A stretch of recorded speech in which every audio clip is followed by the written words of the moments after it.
rioting that has spread from the streets of London to other major cities in the UK. Birmingham, Liverpool, Manchester and Bristol are now embroiled in the unrest. In London, the destruction and looting continued, with mostly young demonstrators hurling missiles at police in the city's northeast. Fires are burning in several parts of the capital, and firefighters are working around the clock to contain the blazes. At last count, 334 people have been arrested, 69 have been charged. The rapid and dramatic eruption of violence has stunned social commentators in Britain. Many are blaming the government's austerity measures. Others say it's being driven by underlying racial tensions and poverty. The ABC's Europe correspondent Philip Williams is following developments. He says police have been scrambling to bring the looting under control. Yes, really quite shocking how far and wide it spread. It started in Hackney, it went down south to Croydon, to Peckham, to Lewisham. Now it's Notting Hill, Ealing, Camden, Chalk Farm, Enfield, and I'm sure there'll be many more names added to that list because even though it's very late at night here, the riots just seem to continue unabated and in some cases unchecked. Unfortunately, Birmingham and Liverpool have also been blighted. In Birmingham, they've been in the city centre, windows smashed and more looting. And we're getting reports from Liverpool also of similar sorts of actions. So not just the capital, this is going to stretch police forces in all directions, and already the London forces have called for reinforcements from police forces surrounding the London area. So clearly they can't cope at the moment and they definitely need help. In some areas the police simply haven't turned up, and that tells you that they simply don't have the manpower to do it, to be in all these places at the one time. They have managed to control things in some areas, and then these other areas flare up and they go and try and control that, and then the original areas flare up again. So it's a cat and mouse game. These people are highly mobile, the ones that are doing the looting, and they're moving from one area to another, and the police simply cannot keep up. Social media is extremely important to these groups. It's how they communicate. In fact, I saw one man at a burning car next to me, and I saw on his BlackBerry a list of names of places, and I said, "Oh, what's that?" And he said, "They're the places we're going to hit." He said, "You can tick some of them off already," and he was right. And some of those on that list, they were hit later on. So it does seem to be the tool, the preferred tool, and the police are very much aware of this and say that people using social media to encourage violence, they will be prosecuted if caught. Mike Jelves is from the suburb of Woolwich in South London. He's been uploading pictures of the riots overnight and he joins me on the phone now. Mike Jelves, describe for us, if you can, what you've been seeing.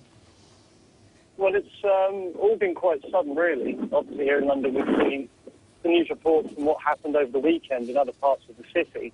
And it was all a bit of a strange atmosphere early on this evening, talk of people coming from further into the centre of the city in here. And then around 7, 8 o'clock, 9 o'clock, the crowd started gathering, sirens started going off in shops in the high street. There's evidence of people looting from the stores there, just quite willingly doing so. And then it moved into the main part of the town centre, standoff between all the rioters who gathered in the town and the riot police, and then a fire. So it was like almost everything you would possibly imagine in these scenarios. So have you unfolding right in front of us. Sorry, so you've been out on the streets watching all of this unfold?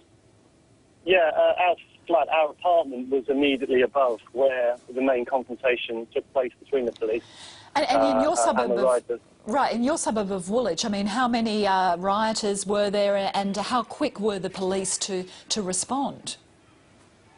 Well, the police are in a difficult situation. There were very few of them compared to the number of people who are involved in the trouble. I wouldn't like to estimate the numbers on the video that we've uploaded on our company Jelves. As you can see, that there's clearly an outnumbering of police. And they were simply scared to get involved because they couldn't guarantee their own safety. And thus the fire was unable to be prevented from putting out before the pub completely is gone. And I think we can see some pictures now of some of the footage that you've shot overnight there in Woolwich, and you can see, you know, people moving in, police moving back. They're throwing sorts of missiles. What were they throwing at the police? It was kind of a strange menagerie of what they could find. There's some building works in the centre of the town at the moment, kind of regeneration project, ironically enough. And there were some workman signs, there were bits of wood that had come from other shop fronts, other buildings, plastic fencing that you put around building operations. Is literally anything they could pick up and use as a missile, really. And I think you can see that police have sort of had to move back fairly quickly, as you say, clearly outnumbered. Well, they had no chance but to pull back, and they had to stay at a safe enough distance and could only watch on, while the fire later on started raging. And did you have any idea of why this violence, broke out in Woolwich? Was there any suggestion? We've been hearing a lot about social media sites being used. I mean, do you know why there was trouble there? I think the reasons why there's been trouble here, you could probably trace back to the events that have unfolded since Tottenham on Saturday. What started off as a peaceful protest became an excuse for people to simply cause trouble and vent perhaps other issues. And what it seemed to be moving through the city down to the south and in other areas beyond where it started, that it's people simply being involved because they can be involved. They're seeing that the police aren't able to cope or not being able to do anything, and it's just they're out for what they can get, really. I don't know whether you can blame it on the summer school holidays. That seems a little bit convenient, but I don't think there's any sense to it. We were asking people on the ground if our building was on fire underneath us.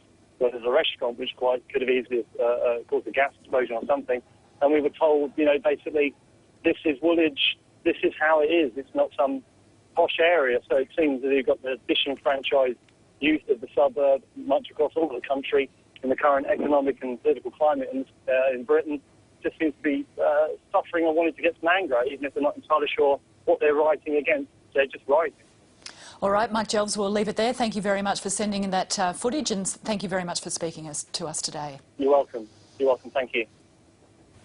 And of course, we'll bring you more on the situation in London and throughout Britain as it develops, and we'll also have the latest on financial markets in a moment. But first, let's get a check of some of the other stories we're following with Nick Grimm. Thanks, Kim. Good afternoon. The federal government says it expects people smugglers will try to capitalise on a delay in the government's Malaysia solution. The High Court has blocked the government from sending asylum seekers to Malaysia until the legality of the deal has been tested in court. The government is adamant it's on strong ground, but admits that people smugglers may try to send more boats to Australia. It is clear, of course, and one of our arguments to the court is that people smugglers will spin this and lie about this and say that this is some sort of green light. It's not. A legal expert says it's the minister's powers which will be scrutinised by Australia's highest court.